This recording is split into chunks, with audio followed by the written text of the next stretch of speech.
Welcome to Dawn at Night with your host, Dawn Hayden, only on DTMWickedRadio.com.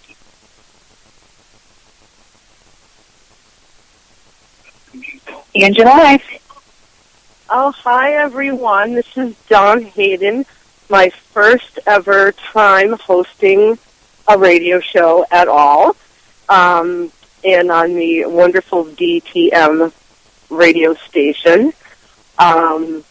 I just bear with me. I'm a little nervous, but basically my show, I tend to focus on a variety of different subjects, a lot of topics that maybe people have issues with that, maybe doesn't get brought to the light too often. I'd like to, talk to anyone who has anything interesting to bring to the table. Tonight, my first guest ever is my love of my life from across the pond.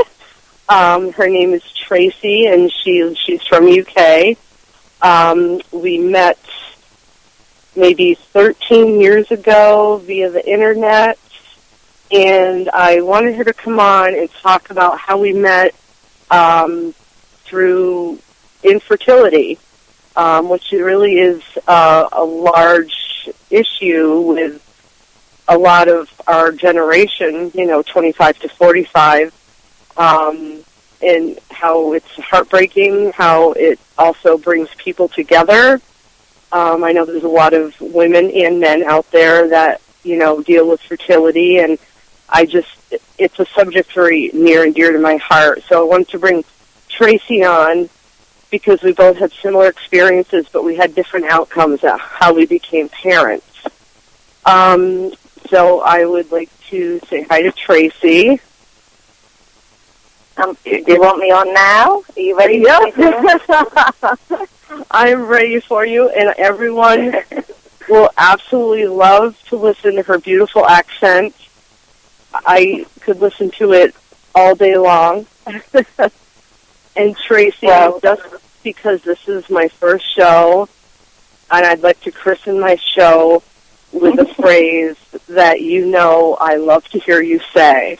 Oh dear, your fetish for certain things that I say in English, in my English accent. Yes, exactly. Just two little words.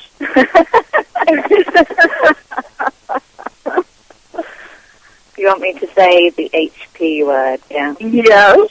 Can you say it the best? I will. I will say Harry Potter for you. Oh, there we go. It's official.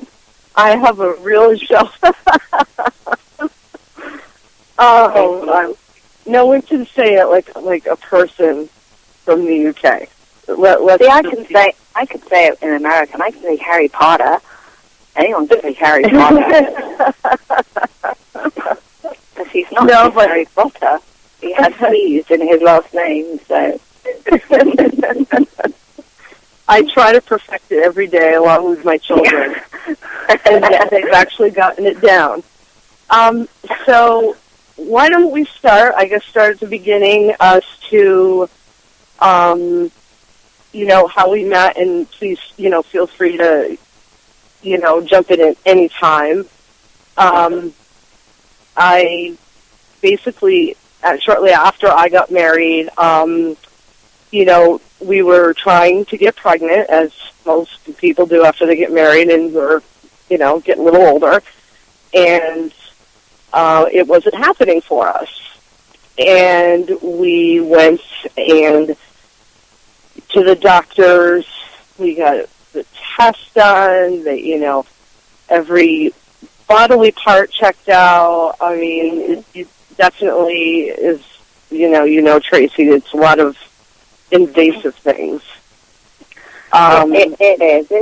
It's a stressful time, isn't it? So it's an uncertain time as well, because for a lot of people, they get married or don't get married, whatever their choice is, and they go upstairs or out into the fields or in their bathroom, and they go and they make a baby. and it wasn't quite that easy for us. I used to say, no, I think I could lay down with a football team, and it was not going to happen. Although it may have been fun, but it wasn't going to happen. You'd get lots of things, but you wouldn't get pregnant. So one day, I actually don't remember the circumstances, but this was before Facebook. Oh, way before Facebook. Yeah, way before Facebook. You really didn't, I don't know, I guess I feel that you didn't really have too much support unless you actually knew someone who was going through it, which I really didn't at the time. And I found a site, I won't say the name of the site. I don't even know if it exists anymore. And it was a site dedicated to different women's topics, but a lot of it was women dealing with fertility issues and why am I not getting pregnant, and what am I doing wrong? And I found it to be such a lifesaver for support. It was life-changing, really, wasn't it? For us, as you and I and all the other women that have sort of touched our lives because of that experience, drawing us all together, and we sort of felt stronger together. We were surrounded by women and couples that were seemingly getting pregnant very easily, although that's what it may have looked like on the surface, because infertility isn't something that people talk a lot about generally, and so we were all kind of drawn together, really, weren't we? So we felt strong together because we were united in our childlessness. So absolutely, and I just remember so many years that we were on that. I mean, so many different women came and went. I just say women because, it was a chat board, so you very rarely ever did you see a man on there, which is, understandable, but I don't think men tend to talk about fertility that often. Of course, being women, we like to put all of our issues out there. Yeah. I think towards the end, on one of the sites, there was a specific men's board, but it generally tended to be women talking about male infertility issues rather than the men talking about the issues they were having. So, and as I remember, another large subject with fertility then was also you had a lot of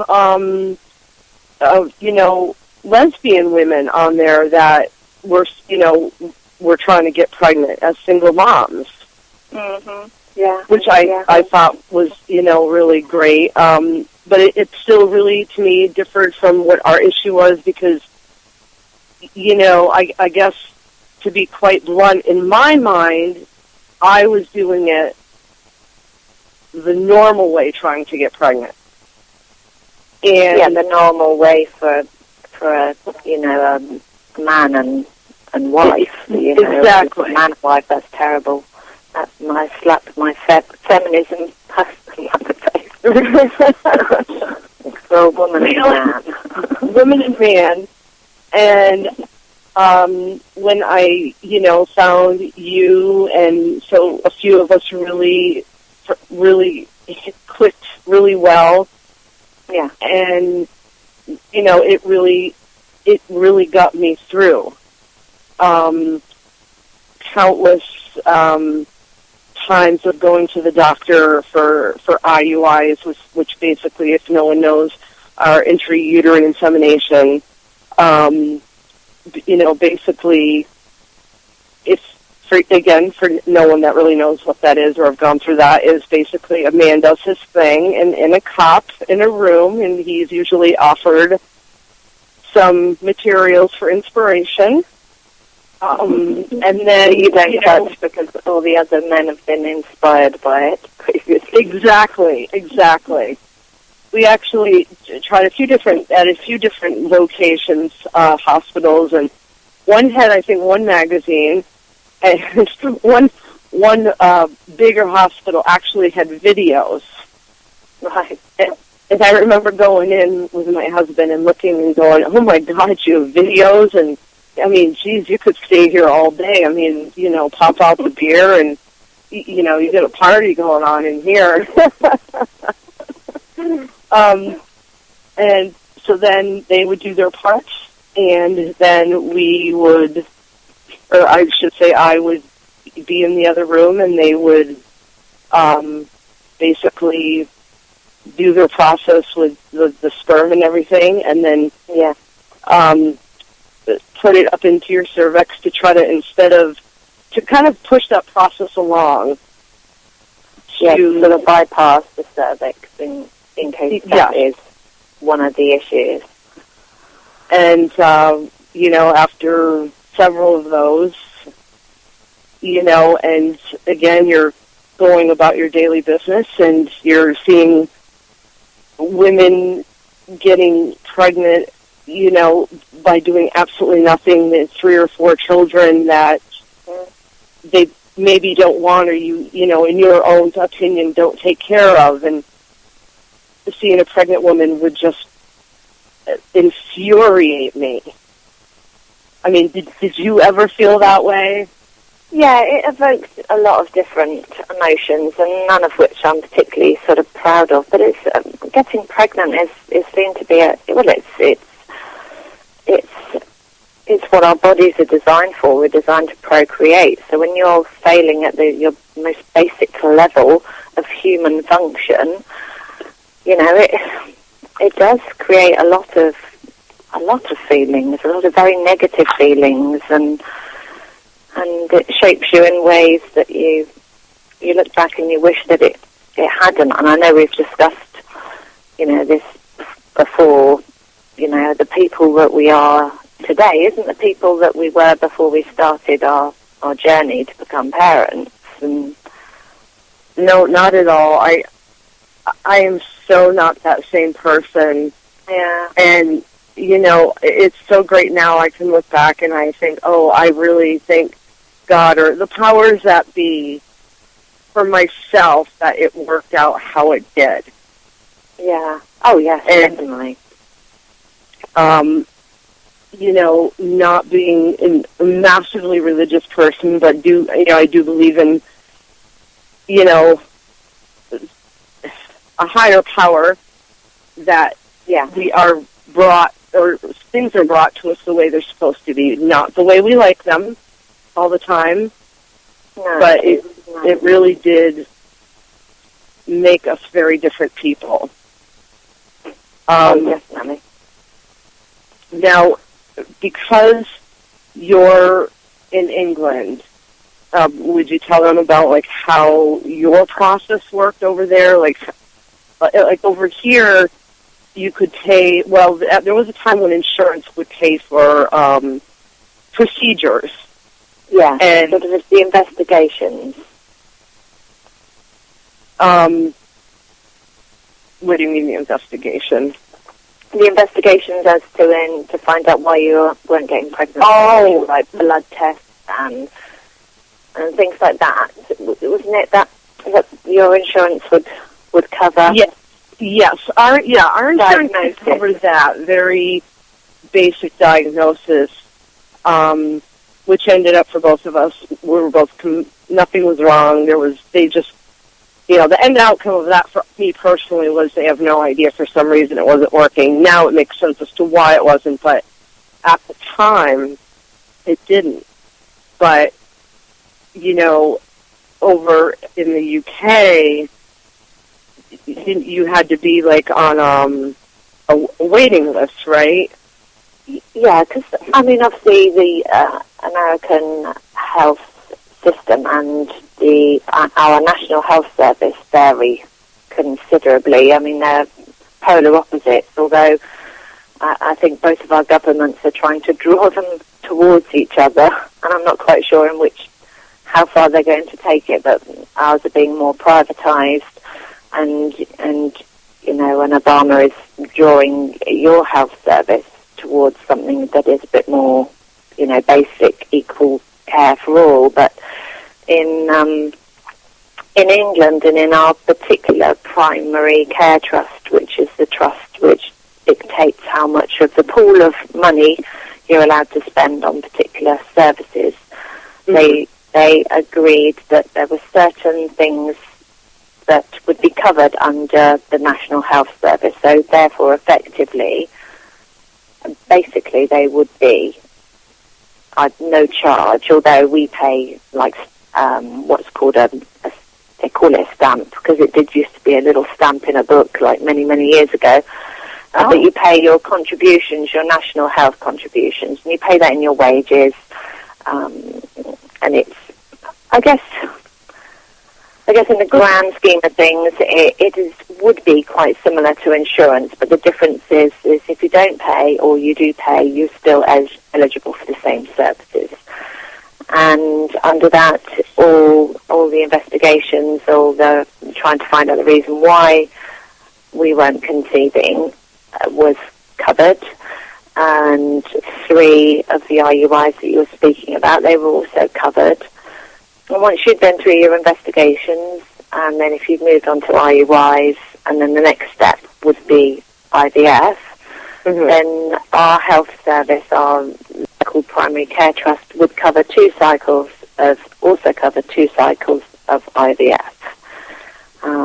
So similar to yourself, you went through the investigations. We paid for a lot of private things ourselves, extra investigations that I'd researched with, my friends, and through finding out through things through our website, really, through the boards where we all sort of congregated and finding out about different investigations and tests and things that may shed some more light on why it wasn't happening for us. So we did, I don't know sort of how much you want to sort of go into sort of detail, Dawn, that sort of like to find out whether the DNA within our sperm, or my husband's sperm, but, essentially for us to get a baby, it's our sperm, whether that was fragmented, and that was the reason why. And so we did do some things privately and, pay for that ourselves. But essentially, sort of fairly similar to you, we do have issues, things that aren't perfect, but in the grand scheme of things, probably essentially not enough in its entirety to prevent pregnancy. So who knows? But then our paths they were quite sort of similar, and then they were quite drastic different directions, didn't they? With ironically the same outcome, but yes. So you didn't go first because you got there first. So. But I remember when I came to visit you in England, and it was pretty much 1 year to the time that you did your first IVF. I remember specifically because of, call it a feeling, call it, because I do the psychic thing, whatever you want to call it. I knew that you were going to get pregnant. I knew you were. And at the time, understandably, you couldn't see that. No. Because of the road that we were on, and so many letdowns. The letdowns, all the failures up until that point. So, yeah. And I think about a few of the other women on the board, how we all, how one of our dear friends, had been dealing with fertility and not being able to conceive a baby. And, no, she did the IVF. She did her first IVF, which she almost died from, really. I mean... Yeah, she got a complication of IVF, which is often, well, not just often happen, it's a rare complication, but it happens often when a pregnancy occurs. But, she ended up in a coma, and she, it was not good. But, that was just terrifying. But then she went from the person who couldn't conceive to the person who couldn't stop conceiving and now has 3 children. Exactly. And that also happened to another one of our... Yes. Which I'd like to have... yes. Dear Therese on one day, because it was just amazing how, to go from... And I think, and I'm, I cannot speak for anyone else, but I feel from talking to them, and when we have talked about it in the past, they almost felt guilty. Oh, yes, definitely. Because it was like we started off with this small group of women supporting each other and getting, we knew every detail of every, menstrual cycle, every time you were having sex, you were taking your temperature, extremely personal things. And then it was almost like, I know this is overgeneralization, but it was almost like, look at me, I got pregnant, and so now I got to kind of drop out of the gang, but yet I don't want to lose my attachments with you, and I can imagine the guilt, which they should not have had, but I think it's just human nature to feel that way. Yeah, and the other element as well is that in order to protect yourself, you kind of withdraw away from people who you think might get pregnant, be pregnant, just to protect your sanity, really. And you avoid everywhere that you might go where you might see pregnant people, so you don't go to the I'm trying to think of some of your American sort of baby stores, so like Carter's or Gymboree. You don't go anywhere near those stores, or if you do, it's under you'd rather have like Harry Potter's cloaking invisibility cloak. You'd rather just skulk in and do it and skulk out again, but so you avoid everything to do with that, and then for those that are fortunate, you're then suddenly thrown into the very world that you've spent many years avoiding. That's a really good point.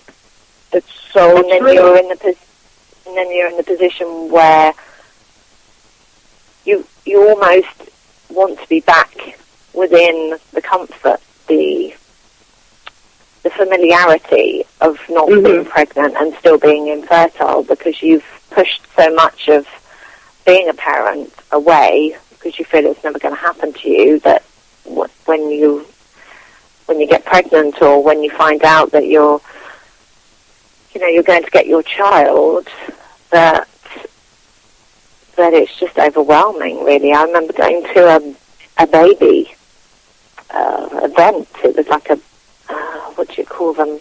I'm trying to think. Like a big conference where they had lots of speakers and lots of equipment, and I actually felt sad. The very place where I should feel really happy, I felt panicked. I felt like I shouldn't be there. I felt like it was alien to me. But you spoke a lot about my journey, but I think your listeners need to know about your journey.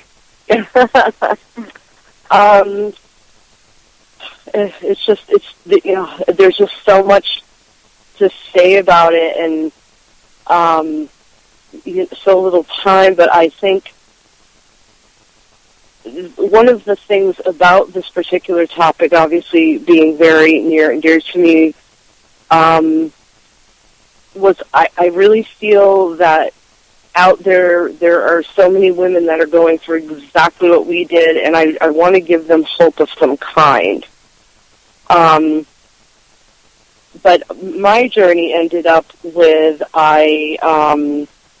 we came to a crossroads of our next step would be IVF, in vitro fertilization, where they actually take the sperm and the egg, and they actually, in a petri dish, form an embryo and place it back in to, the female body, and just hope that it sticks and grows and becomes a baby. And we came down to that choice, which a first cycle of that for us here in Massachusetts was about $24,000, which our insurance did not cover. Now, I just about fell over, and the thought of shelling out that much money, which we very clearly did not have, to pull out of our pockets, and the next month coming along, and oops, guess what just showed up? Yeah. All that money just, gone. And then if you wanted to do the second round, it was, if I'm not mistaken, like $12,000. Right, yeah. And I remember the day standing at the specialist, and I said, I can't do this. I mean, we, financially can't do this. And I thought because I actually myself, when I was much younger, had actually one pregnancy, and which ended in a miscarriage. So it was a complete fluke. It was, I had no idea it was a complete fluke, but enough time had gone into it for myself and my ex at the time to pick out names and to pick out, room colors and, and to have it end basically with going for ultrasound and them saying, sorry, there's no heartbeat. It brought me down to a level of beyond anything I'd ever been down to before. And I think for a woman's point of view, because it is our body, it is it's so difficult for a man to understand because he doesn't feel what we feel. Not saying it's not difficult, on your significant other, but it just traumatized me. And having that past experience, I knew that I just personally couldn't do that again. So, a very long story short, I had always thought about adoption when I was younger. I had babysat for children that were adopted from Vietnam, which I absolutely adored. I said, let's look into adoption. We found an agency. We just got basic information. We wanted to adopt through Vietnam, but Vietnam had just closed to international adoptions. Yeah. And then we did look into Russia, but for other personal reasons, I just wasn't really comfortable with that. A lot of the children that you see that are adopted from Russia, and again, this is just my personal experience, what I was told, all the information that was given to us, there's a high rate of drug and alcoholism. And most of the children that are in the orphanages, it really can be a genetic thing, and I didn't think I was ready to deal with that in my life. Yeah. And I never personally felt that I had to have the baby that looks like me. Excuse me. So we chose China to go through the China program, which at the time was an extremely successful program, very smooth. It did come with lots of paperwork, lots of police clearances, lots of fingerprinting, home studies. I remember the day I had to go to the police station to get a police clearance. And I went in, and, you know, of course, most people walk through the police station doors are there because they're a criminal or whatever. And I stood there, and I have this paper in my hand, and the officer behind the desk says, yeah, can I help you, you know, kind of standoffish. And I said, well, I just need a police clearance. And he said, for what? And all of a sudden it hit me. I'm like, I am here in the police station to get a police clearance just to become a mother. Yeah, yeah. Boy, that really hit hard for me. I felt about 2 feet tall. I just felt so belittled by that. And you know, out of all the other stuff I'd already been through, that bothered me. But I thought, well, I want to become a mother. I know I'm meant for it. So I did what I had to do, and we, you know, many months later, we got a call from our agency, and they said, congratulations, you're now going to be a mom and dad. And we traveled to China, and we were in China for 2 weeks, and we got our first daughter 2004. She was 9 months old. The tiniest thing you'd ever seen. At 9 months old, she weighed maybe 14 pounds. And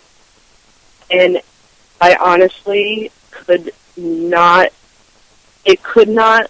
have been any emotionally different for me than if I had actually been in the hospital room giving birth. I walked through to see a room full of babies, and to hear them crying, and to know that one of them was going to be mine, and I was finally going to be a mother after all these years. And they called our name, and they gave us her birth date, and I went over, and they handed her to me, and she was crying because she was so hot. And it, you know, not that I'd ever given birth, but to me, I could not have felt any differently, because she was mine, and it was like I just knew it.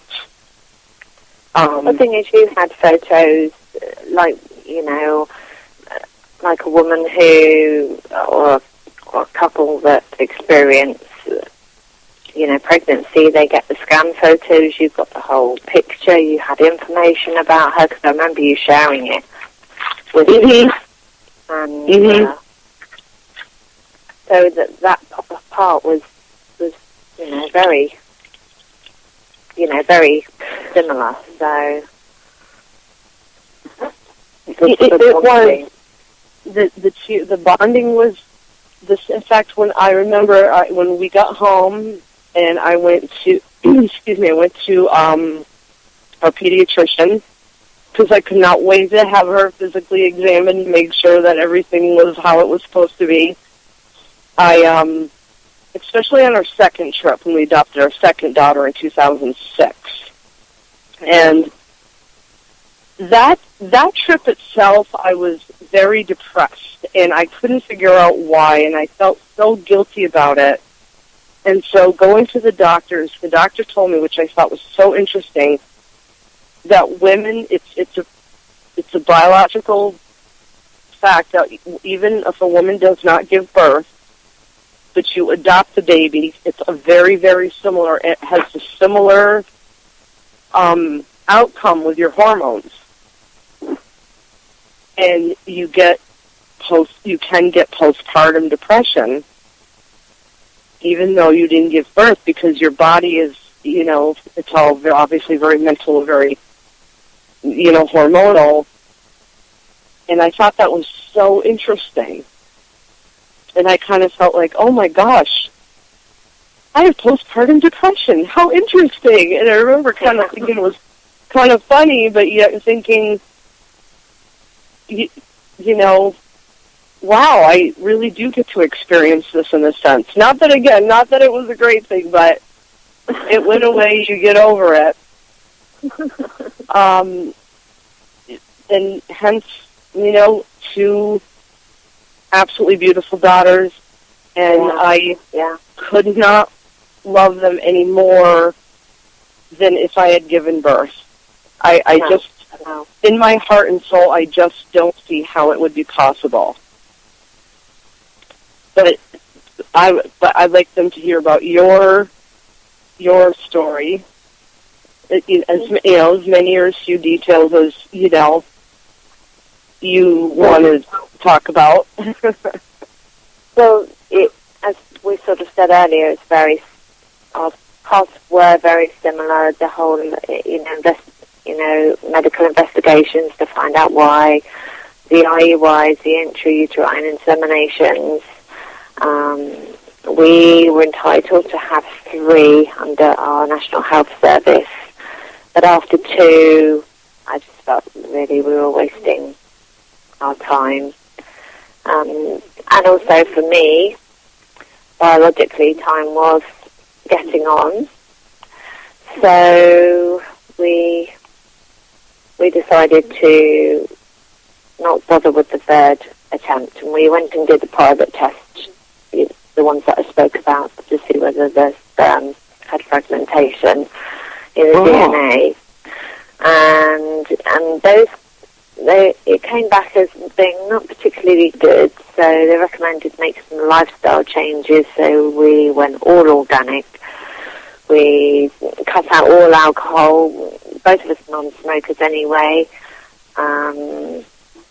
We just did everything that was in our power, really, to try and improve our chances of conceiving. And, in the time that, you get the 2 days late, the 3 days late, the 4 days late, the test, the negative pregnancy test, and, that goes on and on and on, and you have you think, could it be, could all this be wrong? Could all these tests just be not, incorrect? Is everything okay with the DNA in Neil's sperm? And so we went back after 3 months, I think it was, or I think it ended up being 5 months for a retest, having literally done everything within our power to try and improve the results, only to find the results were even worse. Oh my gosh. I think I remember there's like gradings on the fragmentation, and I think ours was something like 36%, which was, I think the terminology was pregnancy highly unlikely, or would basically result in a child with disabilities. Oh my God. So I remember that being particularly not a good time for us. Of course. Did more research on the internet, and one of our friends through the board, who had the test done herself, and had also had bad results. I sort of discussed some of it with her, and so we just decided we had nothing to lose, really. The prospect of having a child with disabilities, as you know, wouldn't really faze me, because I've been working in social care situations with adults and children, both that have what in the UK we call learning disabilities. Like special educational needs would be probably a term that both sides of the pond would understand. So you're looking at people with autism or Down syndrome, and I've made my career doing that. So the thought of having a child with a disability, I thought if it had happened to me, it would be because I probably had the best training and skills and knowledge and experience. And I know it can never prepare your own child, but I figured it would help a lot. So that in itself didn't really scare me so much. What scared me more was the thought that I could go through IVF and it not work, because our primary care trust would cover 2 full cycles of IVF, and to sort of think that wouldn't work was very scary, very scary. And I did consider adoption, not international adoption, but adoption within our own country. But adoption would not let us proceed unless we were totally done with our infertility journey. Oh, really? But ironically, yeah. And ironically, the NHS would not let us do IVF if we had adopted a child.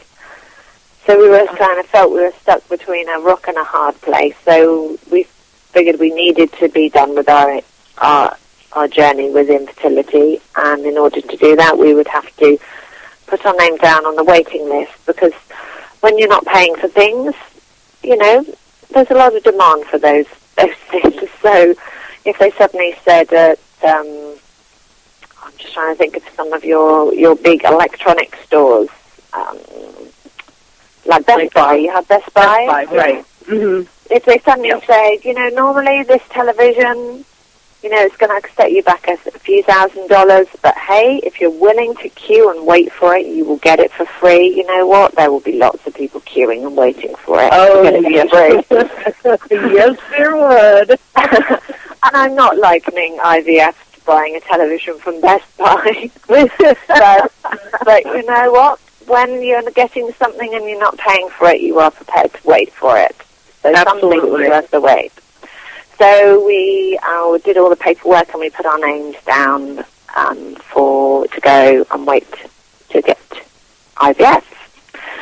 And that was the longest part, probably the most frustrating part, because it was actually just over 3 years long before we got to the end of the waiting list. And I still remember getting the letter saying that we were there, and to be fair, we kind of put that whole infertility thing to the side. Don't get me wrong; there was still hope every month, but generally we'd put that one to bed. So to get the letter, it evoked a lot of emotions that had all been sort of dumbed down and hidden under carpets and rugs and things. So basically, that was it. We started with IVF. You have to have lots of testing done before, blood tests, etc., and scans, just to make sure that everything physically is ready for IVF. That there was no reasons there that would mean that you would waste your time doing IVF. So we did all that. For someone who is a massive needle phobic, that's what I was just going to say. And for you, it was exceptionally difficult. Yeah, I know how bad your needles are. Needles. Yeah, they don't really go too great, but this was my best chance. So with a few diazepam and lots of skin numbing cream, I managed to get through that. And then, of course, after that, then you have to start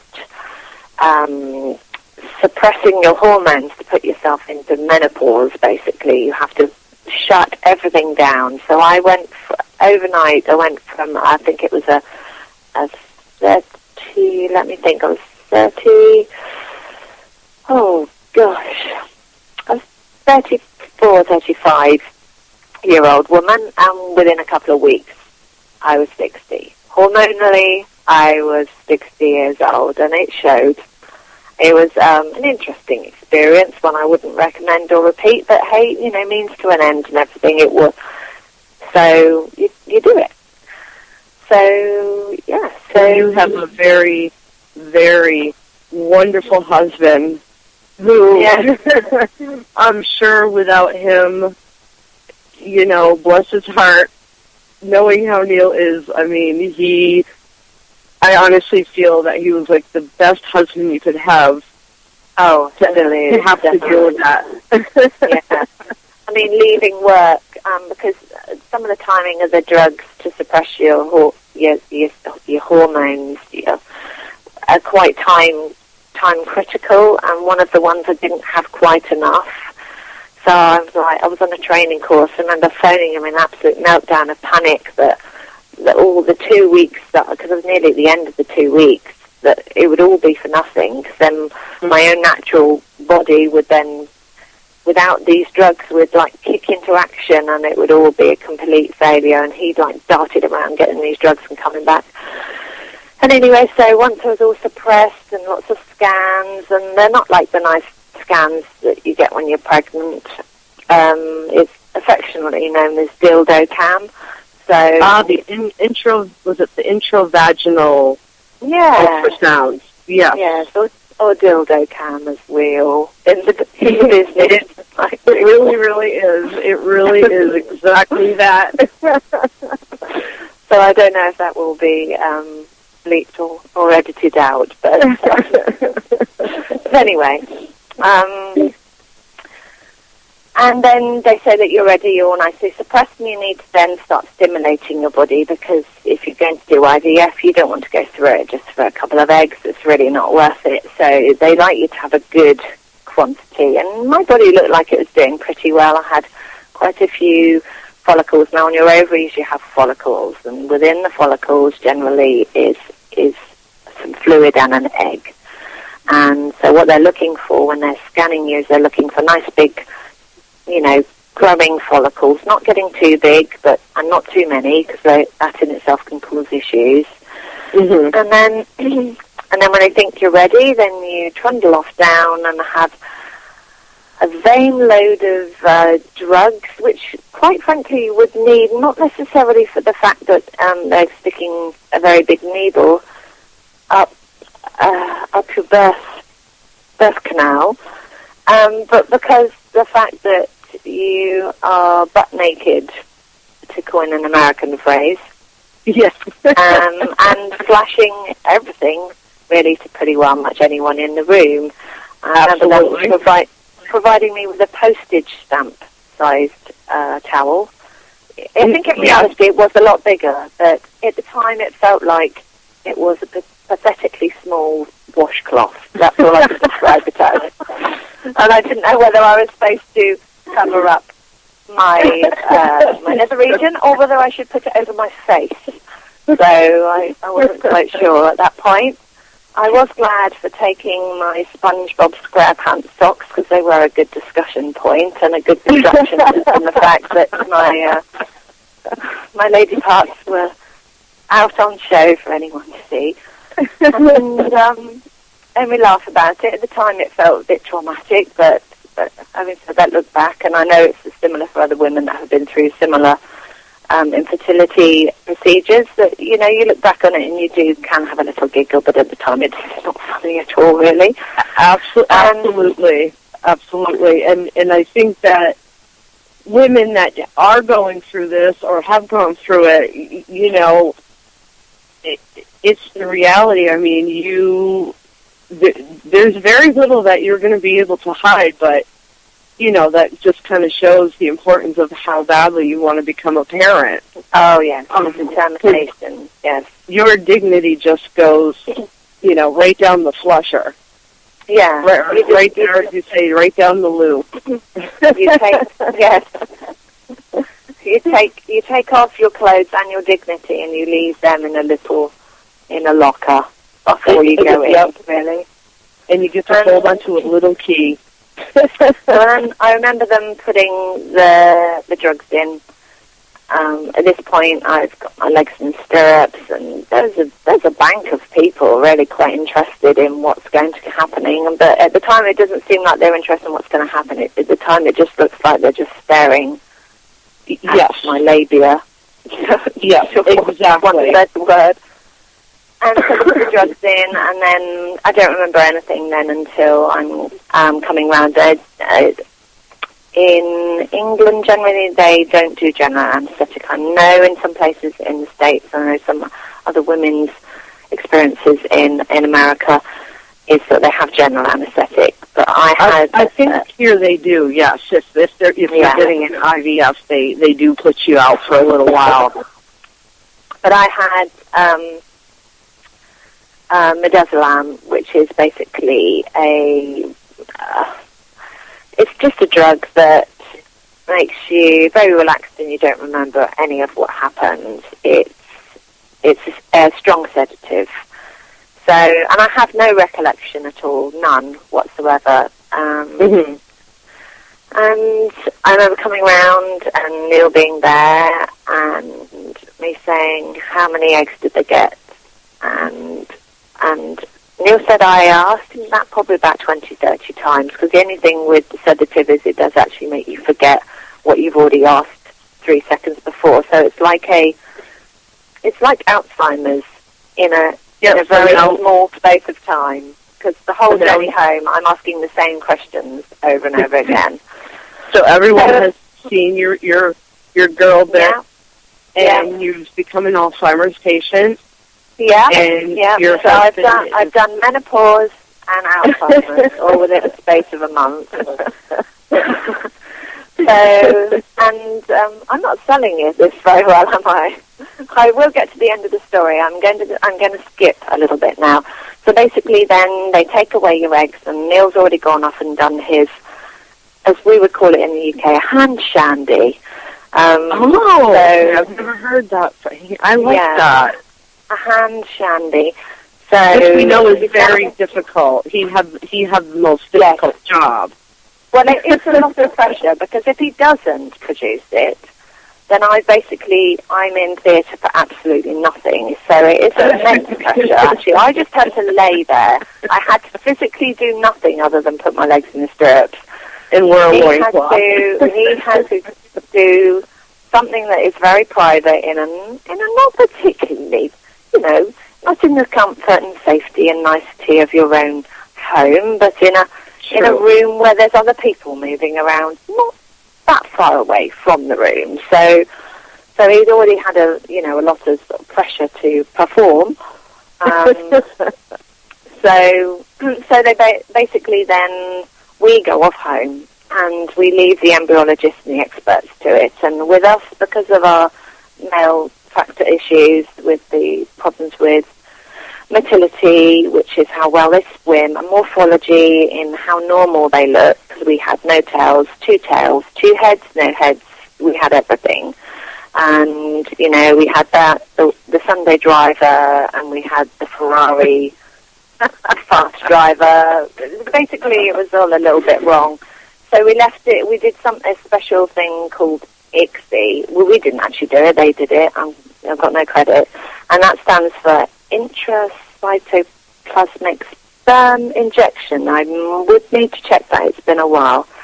But basically, it's how they show you IVF on the television. The little pipette holding a tiny little egg with a little needle going in and a sperm being injected.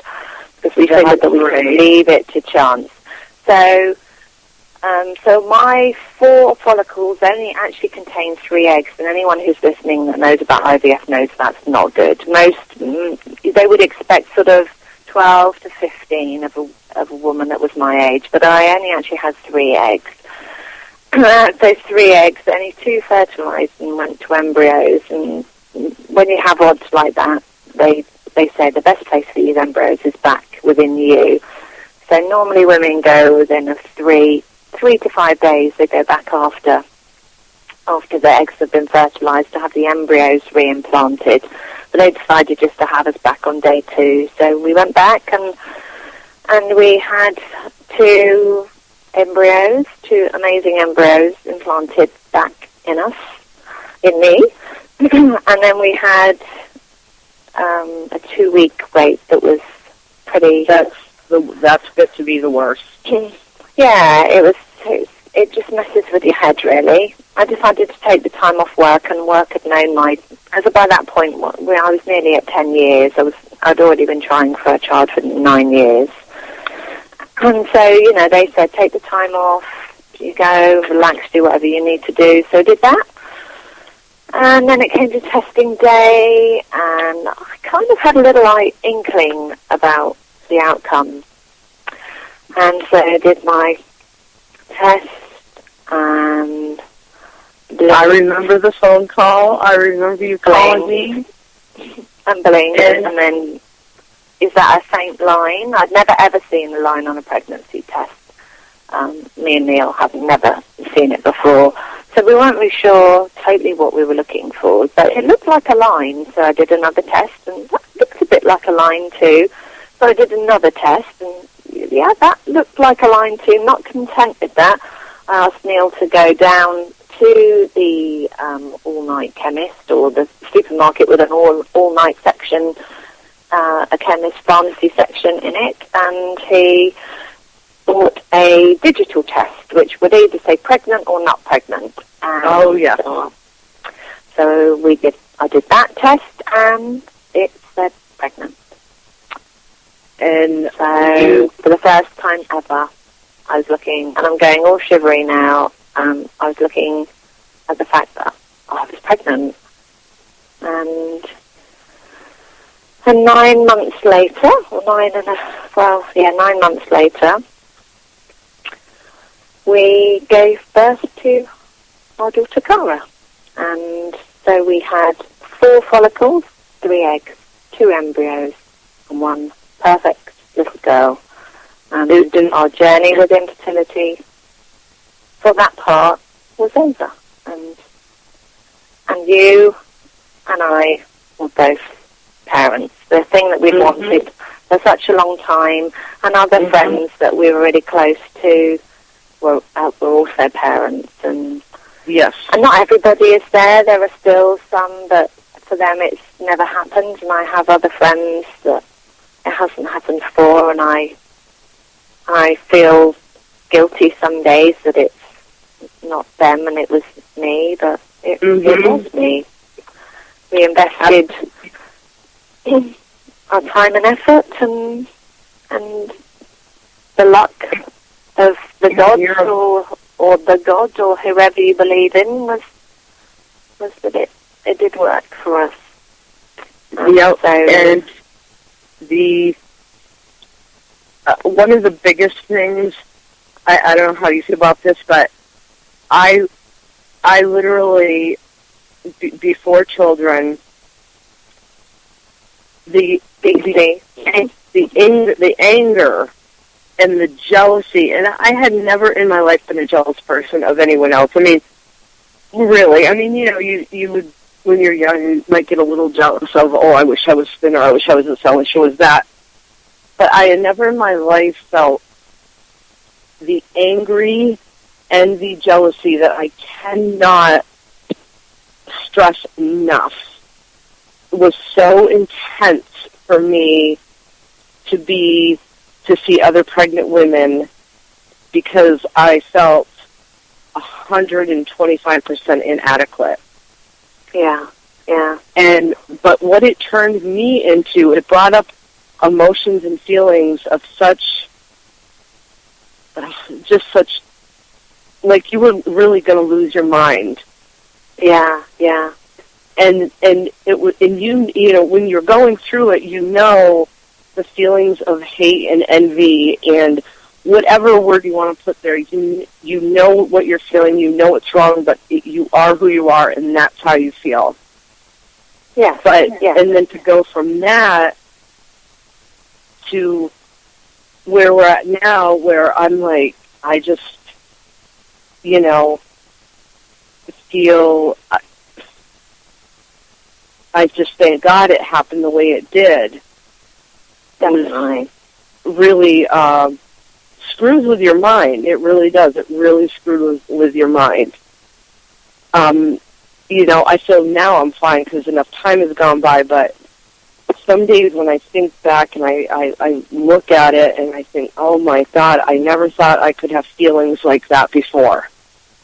Yeah. And I think that's what I really want to stress to somebody who's feeling that, because it's so intense but you're not losing your mind. It's human nature to feel that way. Yeah, definitely. And for better or for worse, it's the journey. Life will shape you and change you anyway. It's just how it shapes you.